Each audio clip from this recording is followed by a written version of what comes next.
En vous promenant rue de Suresnes, vous avez déjà sans doute remarqué sur la façade de l'école Pasteur B une inscription qui peut interpeller. Il s'agit des mots école communale qui possèdent une particularité, celle d'être au pluriel. Cette inscription pourrait aujourd'hui être comprise par la présence de l'école Pasteur A, B et de la maternelle au sein d'un même groupe scolaire. Cependant, au siècle dernier, elles s'entendaient d'une manière tout à fait différente, et le promeneur pouvait alors lire deux autres inscriptions aujourd'hui disparues, les mots garçon et fille, qui ornaient les façades de chaque aile du bâtiment. L'histoire que nous allons raconter aujourd'hui dans Garches de tout temps est celle de la longue marche vers la mixité entre filles et garçons à l'école communale de Garches. Loin d'être linéaire, ce récit inscrit la ville dans une histoire plus large. Il montre combien cette question était intrinsèquement liée à des problématiques économiques, et que si la gestion de l'école élémentaire est avant tout du ressort de la commune, celle-ci peut également dépendre du contexte sociopolitique national.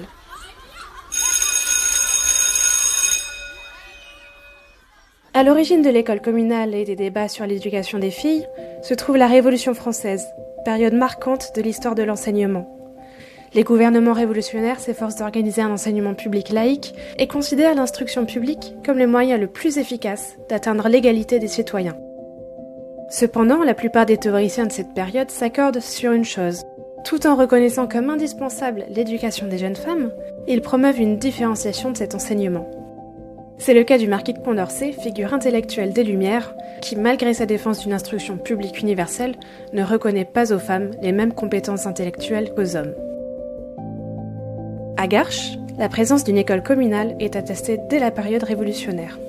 Le registre des délibérations de 1791 témoigne ainsi de la prestation de serment du maître d'école, jurant de remplir les fonctions de sa place, d'être fidèle à la nation, à la loi, au roi, et de maintenir de tout son pouvoir la constitution du royaume décrétée par l'Assemblée nationale. À cette époque, Garches ne dénombre selon le recensement de 1793 que 602 habitants, ce qui en fait une commune rurale. Le faible nombre d'enfants scolarisés pousse alors à lier l'enseignement des garçons et des filles. Ce fait est notamment attesté par une délibération du conseil municipal du 17 mars 1805 qui nomme Monsieur le Roi et son épouse maître d'école de la commune après 3 ans d'exercice de la fonction d'instituteur.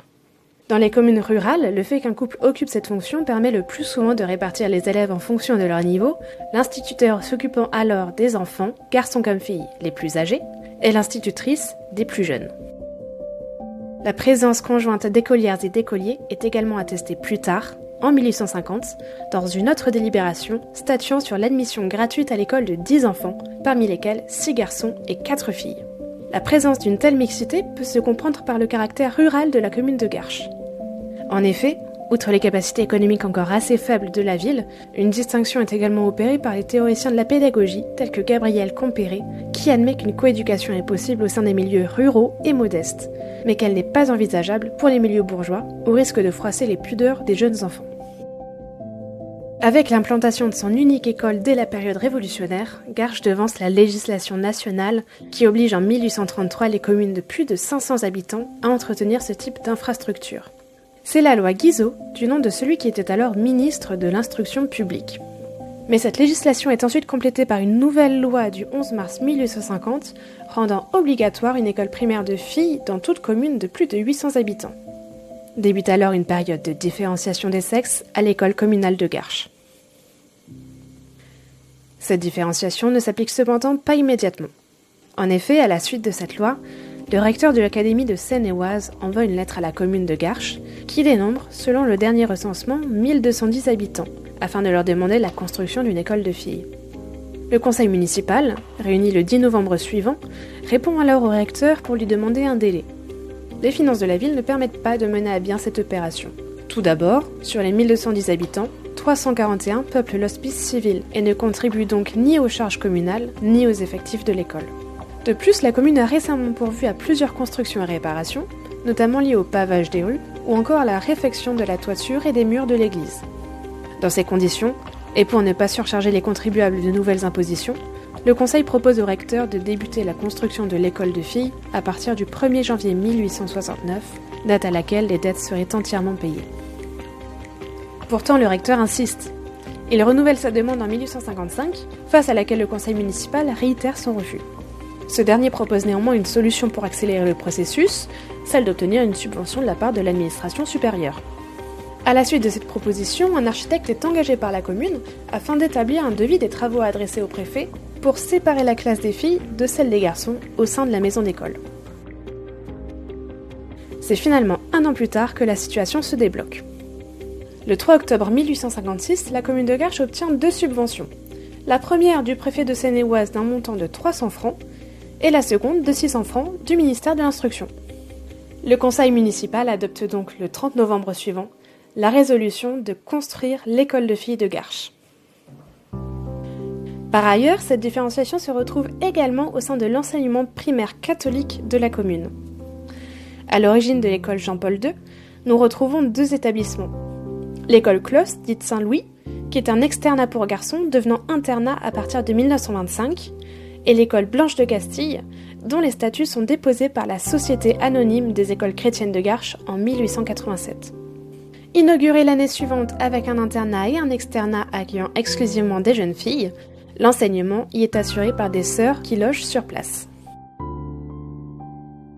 Comment se traduit cette séparation des filles et des garçons à l'école communale publique ? Tout d'abord par une séparation physique. Les plans du bâtiment montrent, à partir de la moitié du XIXe siècle, un vrai dédoublement de l'architecture. Les entrées sont distinctes, la cour de récréation et le bâtiment sont divisés en 2. Cette séparation est évoquée par Monique Mottard-Sutour, écolière à Garches dans les années 1950, pour un entretien accordé aux archives municipales de Garches. Moi, je suis allée à l'école à Garches. Alors, c'était ce qu'on appelle maintenant Pasteur 2, qui était partagé en 2. À mon époque, les filles et les garçons, nous n'étions ensemble qu'à l'école maternelle. Et après, les filles d'un côté, les garçons de l'autre. Parce que quand on est face à l'école, à gauche c'était les garçons et à droite c'était les filles, et il y avait un grillage qui nous séparait. Cette séparation, pourtant, n'empêche pas la curiosité, comme en témoigne Ghislaine Lazare, elle aussi écolière dans les années 1950. Les récréations. Oui. Vous jouiez à quoi ? Les jeux, ça doit être comme maintenant, la marelle, le colamaillard. C'était mixte la récréation ? Non. On allait au grillage taquiner les garçons et vice-versa. Mais cette différence s'exprime aussi au travers de la pédagogie et de la discipline. L'école des garçons est alors connue pour être beaucoup plus stricte. Dominique Perret, institutrice à l'école à partir de 1969, l'évoque. Donc moi j'avais l'école des filles, évidemment, pas évidemment du tout, et à côté il y avait l'école des garçons qui n'avait rien à voir avec l'atmosphère de l'école des filles.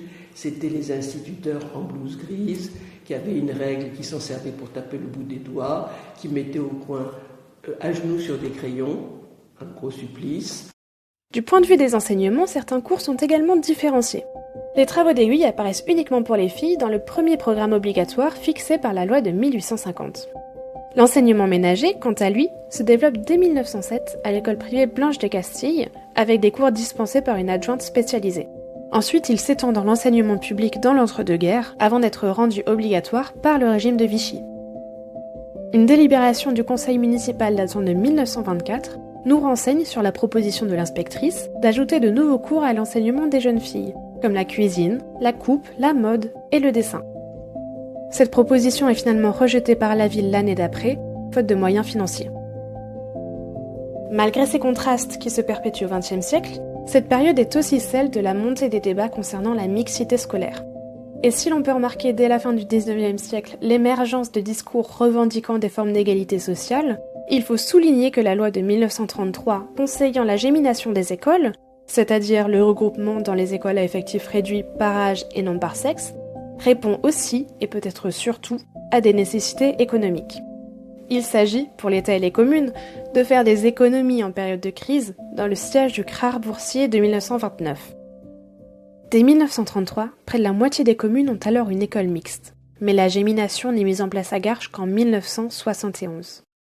La délibération du conseil municipal du 10 juin de la même année prévoit ainsi l'exécution de travaux nécessaires à cette mixité afin que celle-ci soit effective à la rentrée de septembre. Dominique Perret, alors institutrice, nous raconte ses premiers jours de mixité et les réactions des filles et des garçons à ce petit bouleversement. Et quand il y a eu la mixité, je relisais une lettre que m'a envoyée un élève qui me retraçait son parcours quand il est arrivé à l'école. Maintenant, il a plus de 60 ans et je suis toujours en relation avec lui. qui me disait quand il est arrivé, quand on leur a dit un matin, bon, tel contingent de garçons va aller en école de filles, c'était la honte et tout, c'était le désespoir total. Et puis ils sont arrivés à l'école et dans sa grande récapitulation, il me dit alors d'un seul coup c'était le club med, on avait une institutrice qui nous disait on alterne un garçon, une fille, il n'y avait pas de coup de règle, il n'y avait pas tout ça, mais c'était le bonheur total. Les enseignants, il n'y a pas eu d'échange aussi entre... Parce que les enseignants... il y a des filles qui sont parties chez les garçons. Oui, c'est ça. Et ça, c'était horrible pour elles, parce qu'elles ne comprenaient pas ce qui leur arrivait. Et sur les enseignants, parce que chez les garçons, c'était des instituteurs, oui. Chez les filles, c'était des c'est resté, les enseignants sont restés sur place, puisqu'ils avaient le même quota d'élèves, on leur en a pris un peu, on leur en a rajouté. Et puis, inversement, on a vu partir des filles chez les garçons. Côté professeur, l'introduction de la gémination est également un vrai changement. Mais à l'angoisse succède très vite la création de nouveaux liens, entre élèves comme avec les instituteurs et institutrices. D'abord, la peur, comme on ne se doute pas qu'un enseignant, à chaque fois qu'il y a un grand changement, ou même une rentrée des classes, on n'est quand même pas très très à l'aise. C'est la rentrée, alors pour eux c'est une rentrée, mais pour nous c'est aussi une rentrée. Et finalement, se dire, les garçons, quel chambard ils vont mettre dans ma classe, etc. Et puis ça a été... Alors ma première année de mixité, je crois que je me souviens du nom de tous mes élèves. Et pourtant ça remonte, je ne sais pas à combien, mais ça remonte à très longtemps, ça doit remonter à, je ne sais pas, 71 à peu près. Et vraiment, et je suis toujours en relation avec mes anciens élèves de la mixité. Et du coup, ce premier jour, vous arrivez, vous savez qu'il y aura la mixité, vous arrivez, on vous présente une classe où c'est 20 garçons, 20 filles à peu près. Sans doute. C'était équilibré. C'était équilibré normalement. Donc, il fallait leur présenter les filles, apprendre leur nom, se présenter un petit peu, expulser leur frayeur, parce certains étaient quand même très très inquiets de ce qui allait arriver. Les filles ont pu les accueillir. Ça s'est passé quand même relativement bien. Ils ont dédramatisé la journée. Et dans la cour, ils ont... Dans la cour, évidemment, les garçons se sont mis à jouer au foot, mais les filles aussi. Et puis, ils ont évité la marraine, ils se sont mis à jouer aux billes. Enfin, c'est des jeux. Puis alors, ils n'avaient pas de téléphone à l'époque. On jouait vraiment. Ils se sont mis à sauter à la corde, à jouer à l'élastique, il y a eu une refonte progressive, donc avec une interférence réelle. La ville, qui compte en 1971 près de 15 000 habitants, précède par son application de la gémination les décrets d'application de la loi Haby du 28 décembre 1976 qui rendent la mixité obligatoire. Cette dernière est également déjà effective au sein de l'école Ramon.